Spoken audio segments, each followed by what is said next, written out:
نہیں دیکھیں، اگر مثال کے طور پہ جس آرمی ایکٹ کے اندر امینڈمنٹ جو ہوئی کہ اگر سویلینز جو ہیں وہ حملہ آور ہوتے ہیں کوئی فوجی انسٹالمنٹس پہ یا تنصیبات کے اوپر، تو ان کے اوپر ملٹری ٹرائل ہو سکتا ہے. یہ اس میں ایک چیز سر ہے. یہ تو ہمیں تو پہلے بھی معلوم تھا، جی ایچ کیو پہ حملہ ہوا تھا، اس کے بعد جو اٹیکرز پکڑے گئے تھے ان کا ملٹری ٹرائل ہی ہوا تھا.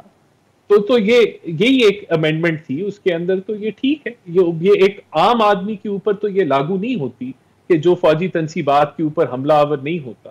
تو اگر انہوں نے اس کو بلیک اینڈ وائٹ کر دیا ہے تو اس میں کون سی ایسی بات ہے، کون سی ایسی شک ہے جو ہمیں لگتا ہے کہ یہ ایک مس یوز ہوگی، یا اس کو جو ہے وہ عام آدمیوں کے اوپر بھی جو ہے وہ لاگو کیا جا سکتا ہے، یا اس کے اوپر سیاسی کاروائی ہوگی. میرا نہیں خیال کوئی ایسی کوئی امینڈمنٹ ہے جو کہ جس کو ہم کہہ سکتے ہیں کہ جی یہ بڑا مس یوز ہو جائے گی. تو یہ ہمارے خدشات ہیں، لیکن میں نہیں سمجھتا اچھا. ایسا ہوگا. دیکھیں یہاں اب مجھے اگر صرف تھوڑی سی یہ اجازت دیں، بڑی سمپل سی بات ہے. صدر جو تھے عارف علوی صاحب جو ہیں موجودہ، یہ ماہر ہیں. میرے خیال سے شاید ہی ایسے صدر نے اتنے زیادہ بل واپس کیے ہوں جتنے انہوں نے کیے.